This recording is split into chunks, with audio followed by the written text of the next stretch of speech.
Hello, everyone, and welcome to another episode of BJ at the Movies. I am B, And I am a J. and we watched Black Adam. Black Adam. 1-on-1 with the Great One.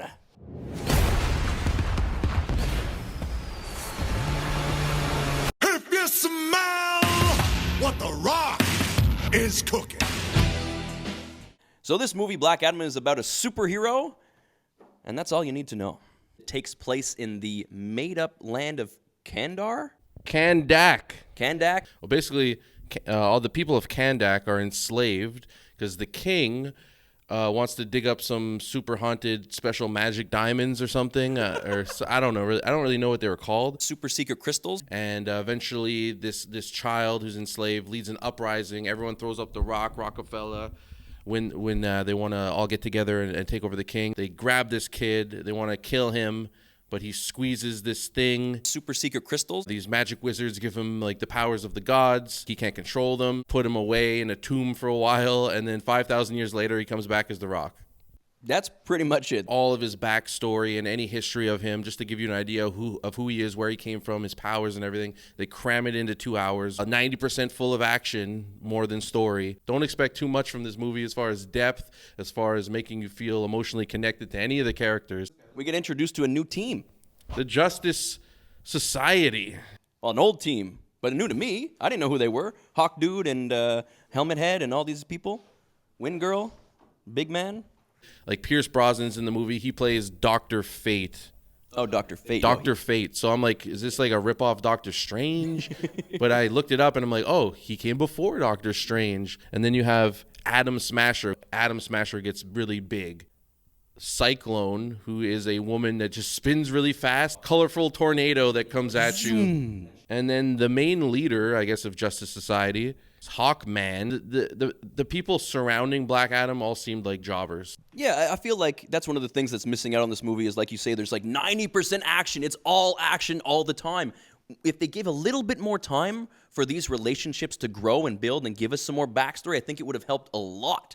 But we don't get enough of it to really give a shit. Even like the main girl and her son, the stakes are never that high. You know what I mean? Things move quickly, and so we don't get a chance to really care about them a lot. He's basically like Superman, sort of. Yes, very similar. The comps are there, for sure. And like Superman has that thing about him, where he's a good guy's good guy, so he's always going to fight for the good side. Black Adam's a little bit more wild. You don't know what he's going to do. Whereas like Hawkman and the Justice Squadron or Society or whatever. Their idea of justice is bringing him to trial and giving him a fair trial. Yeah, fair and continue trial, that blah, way. blah, blah. And Black Adam's like, you want this guy to serve justice? It doesn't matter. And he kills him. It doesn't matter. Like this movie walks a tight line of trying to cater to kids, trying to cater to adults, and trying to walk that line is very difficult. Too much slow-mo in this movie. Too much slow-mo. If you use too much slow-mo, like in slow-mo, it looks stupid. It's so clear, and it's not like there's no effects. It's just like... And super close. What do you think of The Rock's performance in this? It doesn't matter. For me, and probably for you, it's hard to see The Rock as anything other than one of the greatest superstars of all time in the WWE. It's like we're waiting for a Rock catchphrase to come out at some point when it's not going to come. I mean, he does a good enough job. I love The Rock. He's the most, since Will Smith slapped Chris Rock, now it's The Rock. That's probably the most likable guy in North America and the world. Like, what's his tequila? Terramana. He's just the Black Adam just chugging Terramana. That's how I get my power. Terramana. Ah. He does bring a lot of Dwayne Johnson into the character, especially towards the end.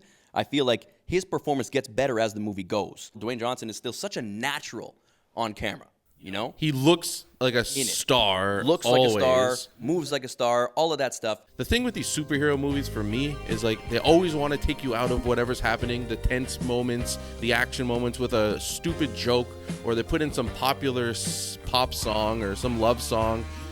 Baby, come back. You can blame it on me. In this movie, it wasn't as often, so it was okay. But why do they sometimes like it's just too much, And I love DC. But I usually expect it to be a little bit different. I expect more of an adult vibe. I expect it to be darker. I expect, And maybe they will with Black Adam at some point. But this movie purely serves as quickly bringing you up to speed, just a little background of him and where he came from, and just like showing how powerful he is for 90% of the movie. Yeah, so just a heads up. Spoilers! Spoilers! Spoilers! Okay? So the end, after the credits, there's a scene. That scene, for me, made the movie. Superman is back, and it's Henry Cavill. Cavill. Let's go. Yeah, it's super sick.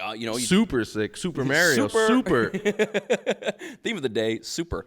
You just see his silhouette there as he comes out of the smoke and just standing there as Henry Cavill. And I'm like, let's go. Because Henry Cavill staring at The Rock face to face, 1-on-1 with the great one. I'm so down. The main villain is weak. He gets destroyed pretty easily.